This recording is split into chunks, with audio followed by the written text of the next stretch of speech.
जो रास्ते थे वो आसान नहीं थे। 20 किलोमीटर रोज जाना और आना, वो भी ऐसे रास्ते से जहाँ पे जंगल है, जहाँ पर पहाड़ है, और इतना करने का सिर्फ एक कारण था, शिक्षा।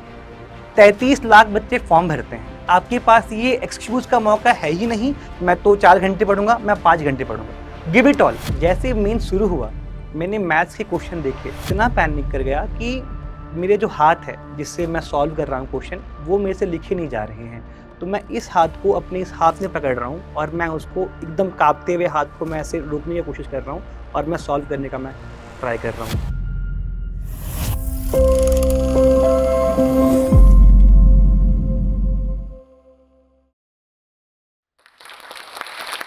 नमस्कार, मेरा नाम अभिषेक कुमार गुप्ता है। मैं मूलतः सूरी गाँव के बोकारो जिला झारखंड का रहने वाला हूँ। मेरा इस साल के आयोजित एसएससी सीजीएल 2025 की परीक्षा पे ASO assistant section officer ministry of tribal affairs की पोस्ट पर सिलेक्शन हुआ है। इस जर्नी में सबसे बड़ा कंट्रीब्यूशन मेरे पेरेंट्स का रहा है। मेरी माता ग्रामीण विद्यालय की एक शिक्षिका है तथा मेरे पिताजी गाँव में ही एक दुकान चलाते हैं।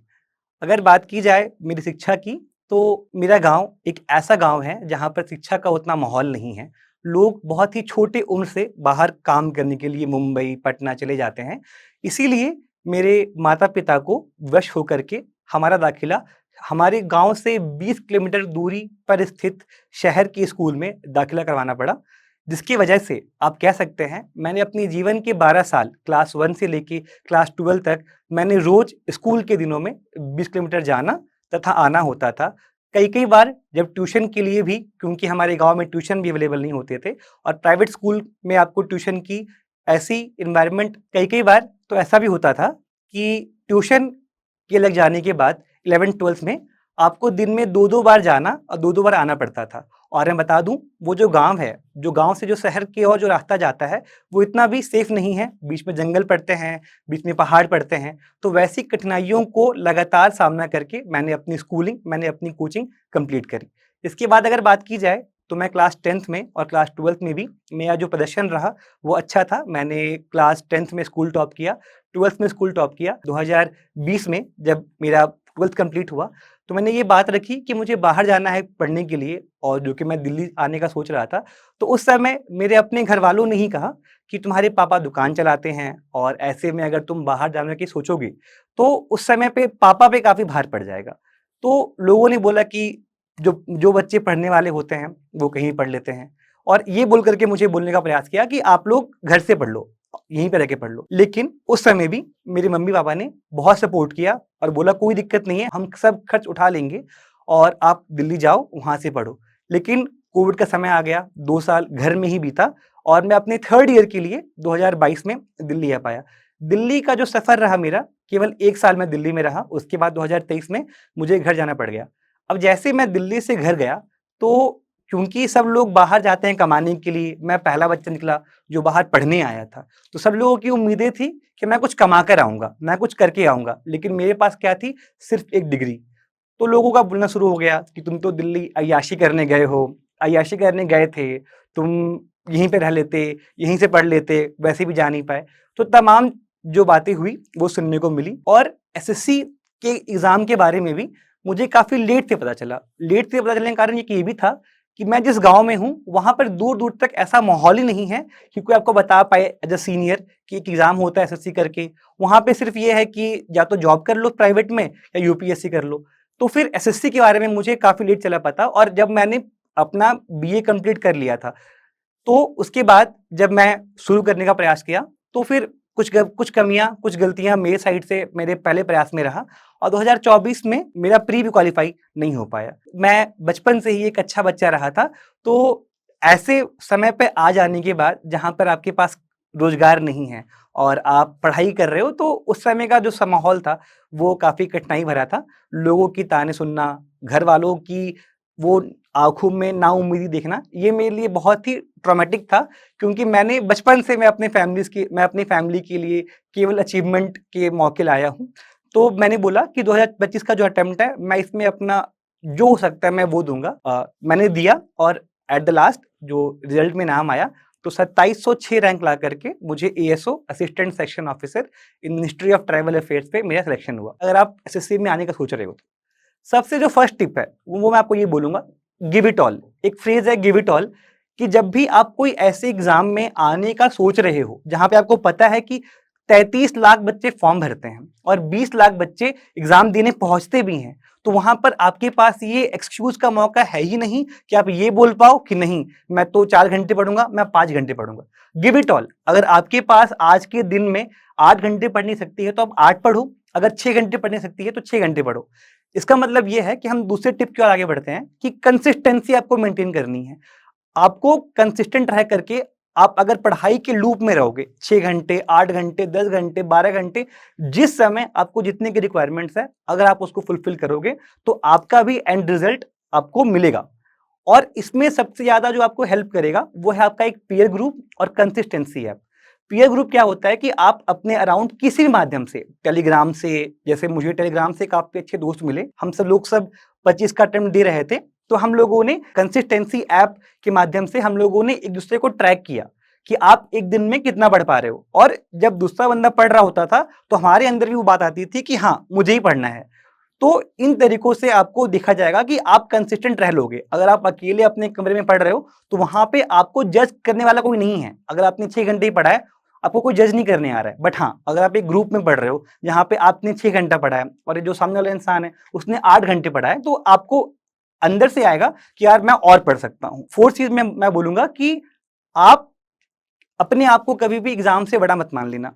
जो सबसे बड़ी गलती मैंने अपने प्रिपरेशन में की थी, 24 के अटेम्प्ट पे, क्योंकि मैं एकेडमिकली रिच बैकग्राउंड से बिलोंग करता हूँ, 10th में टॉप करना, 12th में टॉप करना, अपने कॉलेज में भी मैं सिल्वर मेडलिस्ट ला करके मैंने कंप्लीट किया ग्रेजुएशन, तो मन में आ जाता है कि यार कर लूंगा। और इस जब आप मान लेते हो कि आप बड़े हो और एग्जाम छोटा है तो फिर आपको एग्जाम आसमान से जमीन पे पटकने में 1 सेकंड में लगाती है। वही हुआ 24 के अटेम्प्ट में। मेरा प्री भी क्लियर नहीं हुआ जो कि मेरे लिए बहुत डिवास्टेटिंग था कि समवन लाइक मी का प्री भी क्लियर नहीं हो पाना। मेंस तो छोड़ दो, प्री में 1.5 लाख बच्चे होते हैं अपीयर, यानी कि मैं 1.5 लाख बच्चों में भी नहीं हूं। तो मेरे लिए काफी सॉरफुल था। तो कभी भी एग्जाम को अपने आप से बड़ा मत मानना। ये एग्जाम ऐसा है जहां पे आपको मिनिमम आवर्स देने पड़ेंगे।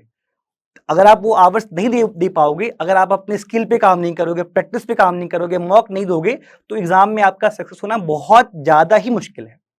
तो आप इसको बड़ा मत मानो। अब मैं बात करूंगा अपनी मेंस के एक्सपीरियंस को लेकर के। मेंस के दिन का एक्सपीरियंस, 20 तारीख को मेंस था हमारा, वो काफ़ी बुरा रहा मेरे लिए। और मैं एक दिन पहले तक बहुत कॉन्फिडेंट था। मैं काफ़ी उम्मीद में था कि इस साल तो अच्छे रैंक से पास करूंगा और इस साल तो हो जाएगा, क्योंकि इस एग्ज़ाम को जितनी चीज़ें चाहिए थी मैंने शायद दे दिया था। मैंने नंबर ऑफ मॉक्स लगाए थे, मैंने मल्टीपल रिवीजन किया था, मैंने हर वो चीज़ फॉलो किया था जो आप एक स्टूडेंट से एक्सपेक्ट करते हो जिसका मेंस है। लेकिन मेंस का दिन का जो एक्सपीरियंस है वो कई कारणों की वजह से अच्छा नहीं रह पाया। पहली चीज़, जो बच्चे होते हैं आपके मेंस के अगल-बगल वो सारे धुरंधर होते हैं और वो सब अपनी-अपनी स्पीड में होते हैं और सबको एक सीट चाहिए होती है। तो सब लोग कट थ्रोट कॉम्पिटिशन क्या है वो आप एसएससी के मेंस वाले हॉल में आके देख सकते हो कि हर लोग शीट माँग रहे हैं, पेपर माँग रहे हैं मैथ्स के लिए। और मेरे 1 दिन पहले मैंने यूट्यूब में कुछ वीडियोज़ देख लिए थे कि मैथ्स का पेपर शायद ईज़ी आने वाला है। तो ये मेरे लिए एक प्लस पॉइंट है कि मैथ्स ईज़ी आ रहा है और रीज़निंग और इंग्लिश टफ़ जीके और इंग्लिश टफ़ आ रहा है। तो जब मेंस हुआ, मैथ्स सरप्राइज़िंगली टफ़ आ गया। टफ़ आ गया, सब लोग अपने-अपने मैथ सॉल्व कर रहे हैं और मैं बस शॉक्ड में हूँ कि मैथ्स टफ़ आ गया। मैथ्स टफ़ आ गया और जितना पेपर टफ़ था भी नहीं, मैं पैनिक करके और मैं एक तरीके से कहा जाए कि डर करके और इस वाले कन्फ्यूज़न में कि मैथ्स टफ़ कैसे आ सकता है? ये तो मेरे लिए, मैं इसके लिए प्रिपेयर्ड हूँ ही नहीं। और मैंने मैथ्स के कई क्वेश्चन मुझसे छूट गए और मैं मैथ्स में इतना पैनिक कर गया कि जो मेरा हाथ है वो चलना बंद हो गया, वो काँप रहा था और मैं एक हाथ से अपना हाथ पकड़ रहा हूँ और मैं ऐसे सॉल्व करने का मैं ट्राई कर रहा हूँ। मेरे मुँह से ये नहीं निकल रहा है कि सर मुझे शीट दे दो, मेरा खत्म हो गया है शीट। और 1 घंटा बीता, जो जैसे ही 1 घंटा बीता, मेरे आँख से आँसू गिरने शुरू हो गए कि मैंने सब बिगाड़ दिया, मैंने सब खराब कर दिया। जो गलतियाँ मुझसे शायद 24 के अटेम्प्ट में हुई कि मैं ज़्यादा कॉन्फिडेंस में आ गया था, वो शायद आज भी हो गई। लेकिन अब मैंने उस 5 मिनट में मैंने टाइम लिया, इंग्लिश और जीके का टाइमर चल रहा था और मैं 5 मिनट काफ़ी खुद को सँभाला, पानी पिया और मैंने बोला कि अब तो मैं लिस्ट से आउट ही हूँ, क्योंकि अगर बात की जाए तो एट लीस्ट 55 प्लस क्वेश्चंस अगर आप बना रहे हो मैथ्स और रीजनिंग में, आप तभी लिस्ट में आ पाते हो। मेरे से 50 क्वेश्चन ही बने थे। तो अब कैसे मैं एक्सपेक्ट कर सकता हूँ कि जो मेरा लिस्ट में नाम आ सकता है। तो वो 5 मिनट पे मैंने बोला कि अब मेरे पास 2 चांस है, या तो मैं रो करके अपना जीके और इंग्लिश जो मेरा स्ट्रॉन्ग पॉइंट है उसको बिगाड़ लूँ, या फिर मैं डू और डाई कि जितना मेरे से बन पाए मैं उतना करूँगा। और एट द एंड मैंने जो क्वेश्चंस इंग्लिश के थे उसको मल्टीपल टाइम्स रिवाइज़ कर के 20 मिनट में इंग्लिश हो जाता है और प 10 मिनट में जीके। लेकिन बचे हुए 30 मिनट में बार-बार क्वेश्चन को गो थ्रू किया, जिसमें कन्फ्यूज़न था, शांत होकर के, पानी पी करके, डबल थॉट्स दे करके मैंने अपने ऑप्शन सेलेक्ट किए और एट द एंड जब रिजल्ट आया, वो काफ़ी शॉकिंग था, क्योंकि मैथ्स में तो एज़ एक्सपेक्टेड बहुत खराब नंबर थे, 58 मार्क्स थे मैथ्स में और इंग्लिश में और जीके में, जो कि मेरे लिए प्लस पॉइंट साबित हो गया। इंग्लिश में आई सिक्योर्ड 135 आउट ऑफ 135। अब मैं एएसयू के पोस्ट पर सिलेक्शन मेरा उस चीज़ से हो पाया। तो इस चीज़ से सबसे बड़ी सीख मैं आपको जो देना चाहूँगा अपनी जर्नी से, जो टॉक्स के माध्यम से, कि एग्ज़ाम जो आपका 2 घंटे का है, वहाँ पे जो गेम है, वो कभी भी बदल सकता है।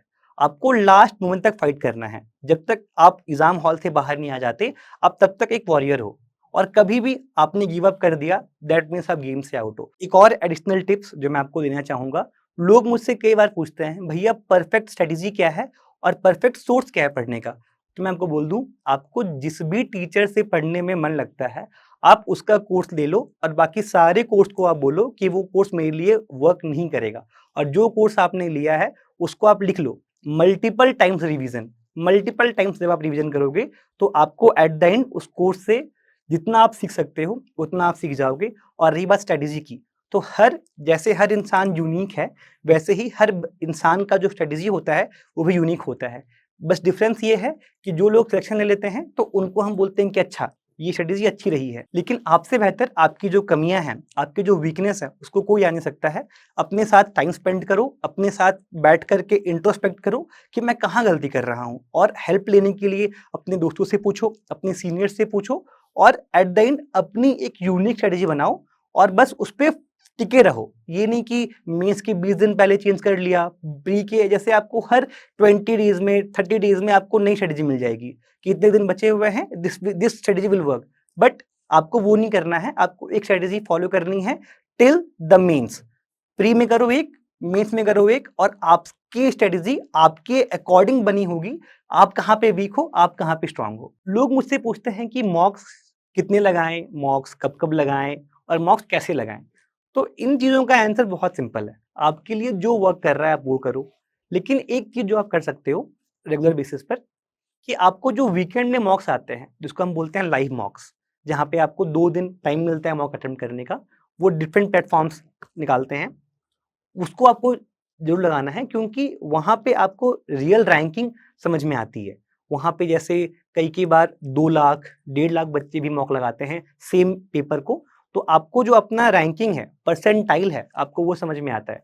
और मॉक से आपको हताश नहीं होना है। मॉक्स की एक प्रॉपर सबका सेम रखता है ट्रैजेक्टरी, कि शुरुआत में कम नंबर आते हैं, आप उसमें और काम करते हो, थोड़े बढ़ते हैं, और काम करते हैं तो थोड़े बढ़ते हो, और एट द एंड आप जब लगातार मॉक लगाते हो तो आप एक डिसेंट स्कोर कंटिन्यूअसली आपके आ जाते हैं। लेकिन फिर भी कई बार ऐसे मौके आएँगे जब मॉक्स में आपको वो स्कोर नहीं मिल पाएगा जो आप एक्सपेक्ट कर रहे हो। तो उससे आपको हताश नहीं होना है। मॉक से ज़्यादा इम्पोर्टेंट क्या है कि आप मॉक का जो एनालिसिस है वो कैसे कर पा रहे हो। और इसमें कोई बड़ी बात नहीं है कि अगर आप 1 घंटा मॉक लगाने में दे रहे हो, तो 1 घंटा मॉक के दो एनालिसिस में। क्योंकि आपने मॉक लगाया है और एनालिसिस नहीं किया है, तो आपने कुछ भी, आप में प्लस पॉइंट नहीं हो पाया है। आप जो 1 घंटा पहले थे, आप 1 घंटा के बाद भी आप वही हो। लेकिन अगर आपने अपनी वीकनेस आइडेंटिफ़ाई किए, अगर आपने जो चीज़ों पे आपने इस बार गलतियाँ करी हैं, उसको सुधारने के लिए आपने कोई डिवाइस करी स्ट्रैटेजी और उसको आप नेक्स्ट मॉक में इम्प्लीमेंट करोगे, तो आपके लिए वो प्लस पॉइंट है और आपको मॉक का जो एनालिसिस है वो ऐसे करना है। 2-3 चीज़ें और, जो मॉक्स का एक नंबर नहीं होता है कि आप कितने मॉक्स लगाओ।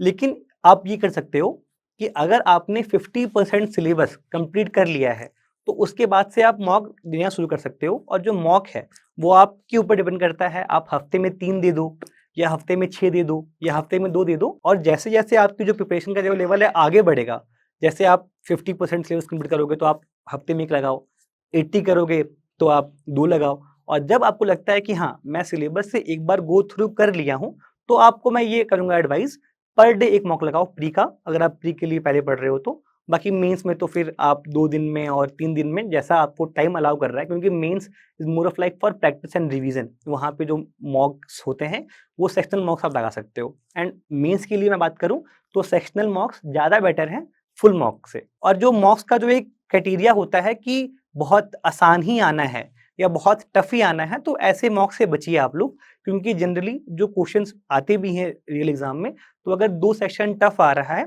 तो 2 सेक्शन ईज़ी भी आएगा। तो बेफिज़ूल के इर्रेलेवेंट मॉक लगाने से कोई फ़ायदा नहीं है। आप वहाँ पे सिर्फ़ अपने आप को पैनिक मोड में डालोगे कि मुझसे स्कोर नहीं आ रहा। और बहुत ईज़ी मॉक लगाने से फ़ायदा नहीं है, क्योंकि आपको उसमें केवल आपका ईगो बूस्ट होगा कि हाँ, मैंने काफ़ी अच्छा स्कोर कर लिया है, बट आपको जो चीज़ें सीखनी है, वो आप सीख नहीं पाओगे। एक जो बहुत इम्पोर्टेंट चीज़ है, अपने साथ एक छोटी-सी कॉपी रखना, जिसका डालना है हेडिंग वीकनेसेस ऑफ माइंड, या फिर माई वीकनेस करके आप डाल सकते हो। उसमें आपको अपनी गलतियाँ नोट करनी है, और गलतियाँ ऐसी जो आप बार-बार कर रहे हो बट आपसे वो सुधर नहीं रही है। जो आपने गलतियाँ आपने लगातार करी हुई है, वो आप एग्ज़ाम के दिन ना कर पाओ, और इस चीज़ से आपका वो जो मॉक का स्ट्रेटेजी है, वो कंप्लीट हो जाएगा। एंड एट लास्ट, मैं जोश टॉक्स को बहुत-बहुत थैंक यू बोलना चाहूँगा। आज मैं जोश टॉक्स के माध्यम से अपनी जो बातें हैं आप तक रख पाया। It is a very great experience for me. ये मेरे लिए बहुत-बहुत बड़ी अपॉर्च्युनिटी है। I hope and I pray कि आप मेरे जैसे और स्पीकर्स को अपने प्लेटफ़ॉर्म पे जगह दो। एंड जो आपका एक कोट है, टू मेक एनहांस्ड इंडिया, उस पे आप और अमल करो। धन्यवाद।